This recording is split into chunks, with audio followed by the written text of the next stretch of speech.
Yo, what's up guys? Welcome to my YouTube channel. For today's vlog natin, ito yung ating part 2 sa pagbisita natin sa game farm ni Bapang Loisel sa LG Game Farm. So tara guys, at ipakikita ko sa inyo yung kanyang mga napalabas na sisiw ngayon doon sa mga ginamit niyang materialis na SBR. Tara guys, samahan niyo ako.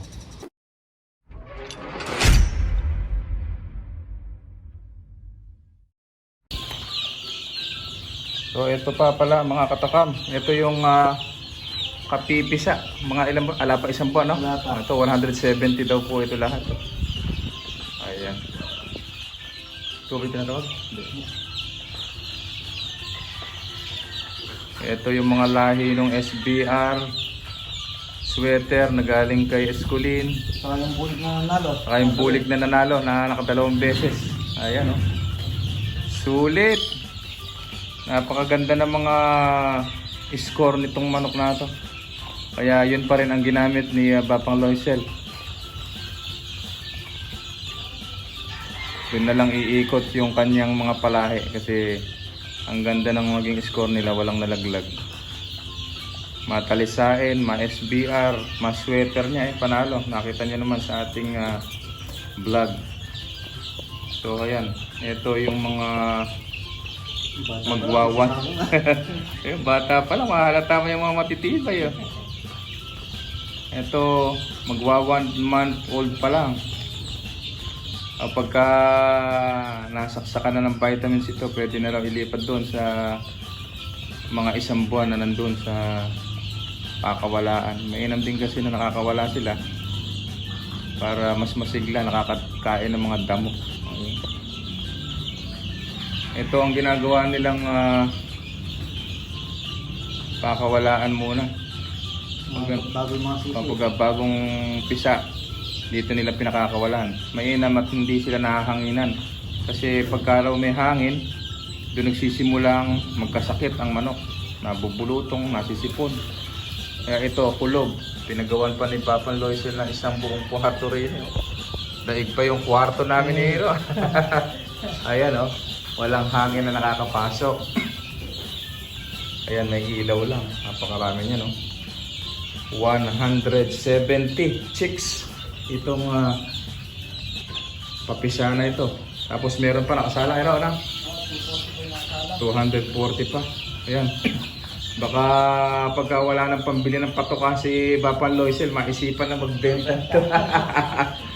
So sa dami nito, hindi na siguro maharap na mailaban lahat. So yun, makakahiling na tayo siguro na magbebenta na siya sa mga gustong bumili. Nakita nyo naman yung mga score nila, puro panalo. Yan ang mga winning line, walang nasisilat, lahat nakapasa sa exam. Kumbaga sa tao matatalino lahat.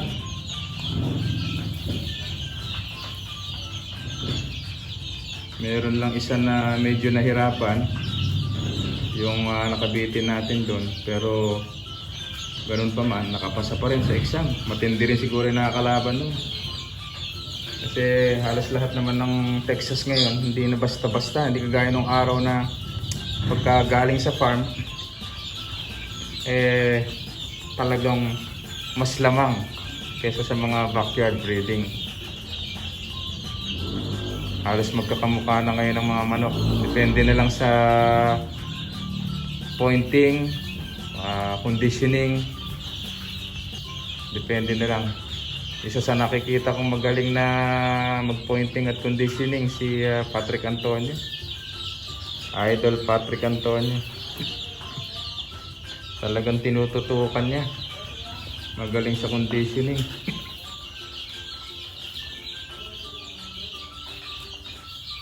Ayan, abangan nyo po yung paglaki nito.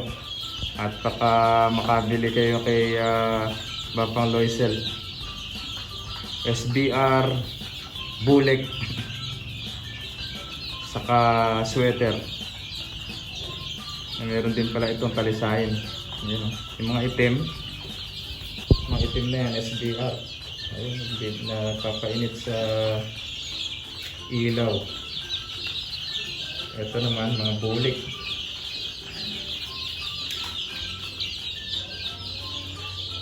Bulik sweater. Ang akin, sigla oh. Ayun, ito sa ilalim. Tatakbo. Pinakagandahan sa alaga. Ayan. Masisigla. Ayan. Parang may nahuli ano. May mga bagong, ayun, bago yun. Oo, nahugas. Naiipit sa mga ano eh. Pag naka... Pero kasing idaran niya lang yan. Oo, kasing idaran lang. Ayan, may mga nahuli pala oh. Yung iba malalaki. Yung iba Pagkain, na pag-iiwanan. eh. Oo, na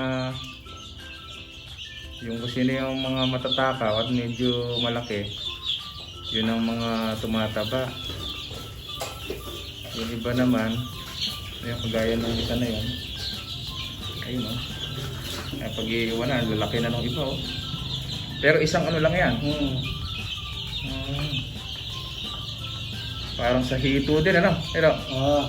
sa hito, mayroong yung mga matatakaw, yun ang mga naglalakihan. Yung mga hindi nakakakain, yun ang mga naiiwan. Ganon din sa mga manok pala. Ayan o. Ayan o. Sa ilalim. Mayroong naiiwan. Mayroong iba, nakikita mo na yung forma. Nakikita mo na yung lalaki. Ayan, kagaya, lalaki yan to. To. Ayan o, lalaki yan. Nakikita na kagad, humihitim yung ano. Humihitim yung dibdib. Marunong ko naman tumingin ng lalaki babae. Di ba? Ganyan. Pagka ganyan kita ang palatandaan ko dyan, yung nangingitim yung dibdib eh. Pagka nangingitim na yung dibdib,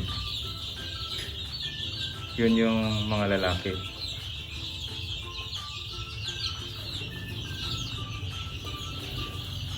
Paano naman kaya pag ganito? Talagang itim na. Ito bulik oh. Ayun oh. Bulik. Yun din, yung nakatayo na yun, ang bulik din.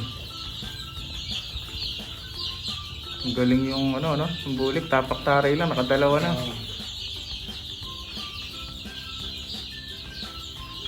Ano yun? Palay lang ba yun? May kasamang ano yung palay na yun? Wala, ano lang yan, yung tulang gano'n. May kiss-kiss na palay. Yung ito. Yung ipa, ano? Nililinis din to, hindi? Yes, mamaya niya, lilinisin ng buo. Papalitan yung ano, papalitan lahat ng nakalagay dyan. Ay, gano'n. Para yung bakterya, maalis. Alis. Ganun, kailangan talaga natututukan natin yung ating mga alagang sisiw. Kasi ito, mga masiselan pa pagka ganitong edad. Hindi pa pwedeng pakawalan sa labas ito. Pagka nasaksakan na, saka pa lang pwedeng pakawalan sa labas.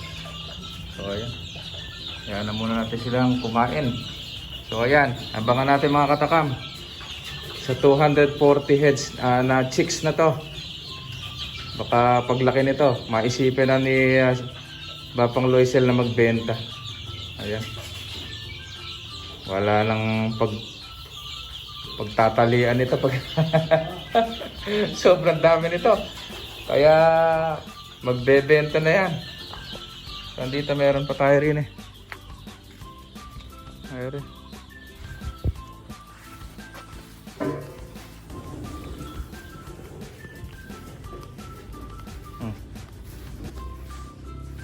Ito, kabats din yon nung nanalong mga SBR. Oo. Ayun oh, ang gaganda. Ito na lang yung mga ibang hindi pa nalalaban. Mukhang napuyak kagabi, wa? Inaantok. Oo. Ayun pa, meron pa rin eh. Ito, ikak. Hindi pa nalaban to? Ay, isang panalo na rin.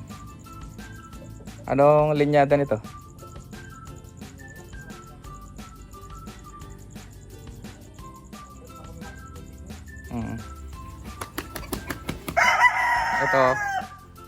Ito kasabay rin. Iba? Yan, yung nanalo. Kasabay. Ito, nanalo na rin. O, tingnan nyo, napakarami na palang nanalong ano nila. Halos wala. Halos nanalo na lahat pala ito. Merong iba na hindi pa nalalaban pero ito medyo may edad na rin. So ayan. Andun yung mga inahin. So ayan mga kataka, magpapaalam na tayo. Para sa mga bago pala sa aking channel, please subscribe at i-click nyo na rin ang notification bell para lagi tayong updated sa ating mga susunod na video. Happy farming everyone, thank you. Ayan, dapat ganyan din yung sugahan nyo, oh. May damo para nakakakahig-kahig, nakakatuka din ng damo.